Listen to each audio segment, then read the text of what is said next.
Las palabras más pronunciadas en la humanidad en el último mes han sido sufrimiento, angustia, muerte, todas con el denominador común en la palabra dolor. Nunca antes la humanidad había estado tan globalizada en su percepción de la realidad. Nunca antes había habido un acuerdo tan completo sobre la propia condición humana.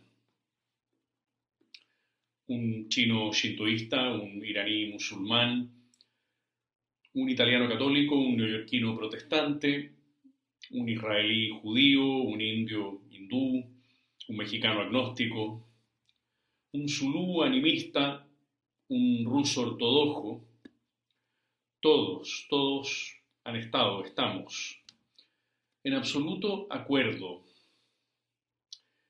El dolor humano es el vínculo más evidente hoy entre las personas todas de este mundo. Algunos mirándolo aún de lejos, otros teniéndolo mucho más cerca, parientes, personal sanitario, cesantes, y largamente ya casi 2 millones de personas padeciéndolo directamente. El dolor es una realidad misteriosa, nos decía Clive Staple Lewis, el autor de las Crónicas de Narnia, en ese su luminoso ensayo, El problema del dolor, muy recomendado para estos tiempos. Ninguna realidad hay tan ineludible, universal e inmediata. Ninguna tan inexplicable, secreta y desconcertante, continuaba afirmando el gran profesor en la introducción de su libro. Y concluía su obra con estas notables palabras, comillas, el dolor proporciona una oportunidad para el heroísmo, que es aprovechada con asombrosa frecuencia. Fluyen del texto de Lewis 4 consideraciones muy oportunas en estos tiempos de dolor. Primero, el carácter misterioso del dolor, del sufrimiento. Aunque a veces nos causamos penas unos a otros y nos echamos la culpa, el misterio final sigue sin resolver y consiste en saber de dónde viene realmente el dolor. Porque aunque a veces nos use de intermediarios, de causas segundas, su origen está evidentemente en gran parte fuera de nosotros. El dolor es el megáfono de Dios, acotaba el mismo Lewis. ¿Dios lo causa? No. ¿Dios lo permite? Sí. ¿Para qué? Quizá hoy, más que nunca, valga esta simple respuesta para que no nos creamos dioses. Segundo, la universalidad. Del dolor no se escapa nadie.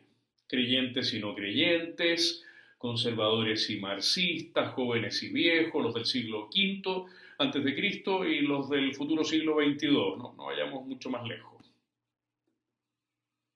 Hombres y mujeres. Y lo que es más increíble, los que quieren hacer el bien y a los que no les importa eso para nada. ¿Por qué es universal el dolor? Porque lo necesitamos como un dato de fraternidad que nos permita volver de nuevo la mirada al Padre común, a nuestro Padre Dios.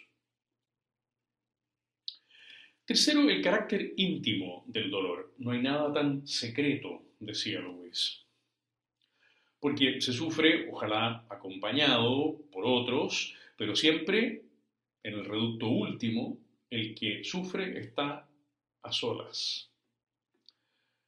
O sea que el dolor también recuerda que junto a la fraternidad está la individualidad, la personalidad, el valor de cada uno como un ser que en algunas cosas, por ejemplo, el dolor, tiene que enfrentarse desnudo ante su propia pequeñez, ante sus propios límites, ante su propio y único destino.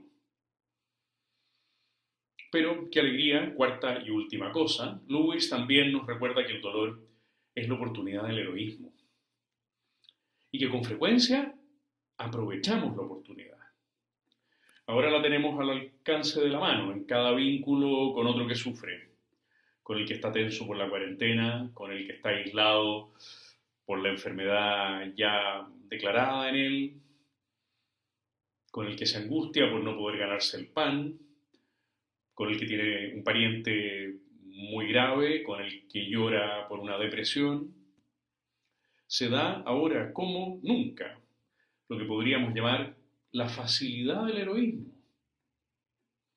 Ese heroísmo que para los creyentes es plenitud, es santidad, y que para todos los humanos es camino de retorno a lo mejor de sí mismos, y por esa vía, camino al Padre Celestial.